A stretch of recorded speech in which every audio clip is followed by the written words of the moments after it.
বোলারদের চেষ্টায় প্রথম ম্যাচে লড়াই করেছে বাংলাদেশ। বরাবরের মতো আরও একবার ব্যর্থ টাইগার টপ অর্ডার। প্রথম ম্যাচের নাটকীয় লড়াইয়ে হারের পর এবার যেন সিরিজে টিকে থাকাই কঠিন, তবে অসম্ভব নয়। দ্বিতীয় ম্যাচে নেই জয়ের বিকল্প, তবে জয় পেতে হলে লাগবে একাদশে আমূল পরিবর্তন। একাদশে ফিরতে পারেন শামীম পাটোয়ারি, তবে বাদ পড়বেন কে, তাই নিয়ে বাকিটা জানবো রিপোর্টে।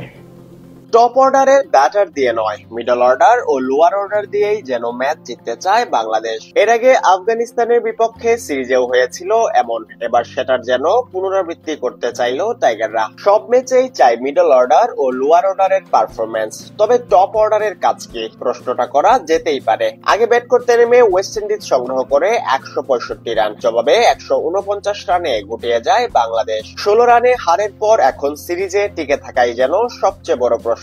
পরের দুই ম্যাচ জিততেই হবে দলকে, সেই লক্ষ্যে তো কাল আবারও একই মাঠে একই সময় নামছে বাংলাদেশ। এই ম্যাচে কি তবে আসবে কোনো পরিবর্তন? একাদশে বদল নিয়ে আলোচনা করতে গেলে সবার আগে যে প্রশ্ন আসে সেটা হচ্ছে একাদশে হৃদয় ঠিক কি কারণে থাকছেন। লক্ষ্য যাই হোক, দলের অবস্থা যাই হোক, জয় নয় বরং নিজের রান বাড়ানো যেন একমাত্র উদ্দেশ্য তার। 166 রানের লক্ষ্য তারা করতে নেমে তিনি করেছেন 25 বলে 28 রান। হয়তো বলা হতেই পারে পাওয়ার প্লেতে 4 উইকেট হারিয়ে ফেলার পর এর চেয়ে ভালো কি বা আশা করা যায়। যদি সেটাই মনে হয় তবে শেষ ওয়ানডে ম্যাচে 26তম ওভারে যখন 3 নম্বর পজিশনে ব্যাট করতে নামলেন, দলের রান যখন 176, সেই অবস্থায় 44 বলে 28 রানের ইনিংসের ব্যাখ্যা কি আছে কারো? ব্যাখ্যা একটাই, তার সংগ্রহ নিজের জন্য। হয়তো দ্বিতীয় ম্যাচে তাকে বসিয়ে দিয়ে ইমনকে দেয়া হতে পারে সুযোগ, তবে কোন একাদশ নিয়ে বাঁচা মরার লড়াইয়ে নামবে লিটন দাসের দল সেটাই চলুন দেখে নেওয়া যাক। ওপেনার হিসেবে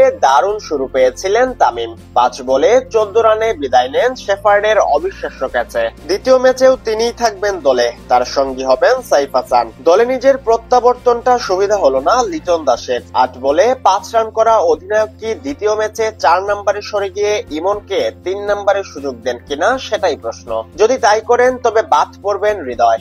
আফগান সিরিজের পারফর্ম দিয়ে হয়তো টিকে যাবেন নুরুল হাসান। শামীমকে একাদশে রাখা হবে কিনা সেটাই এখন প্রশ্ন।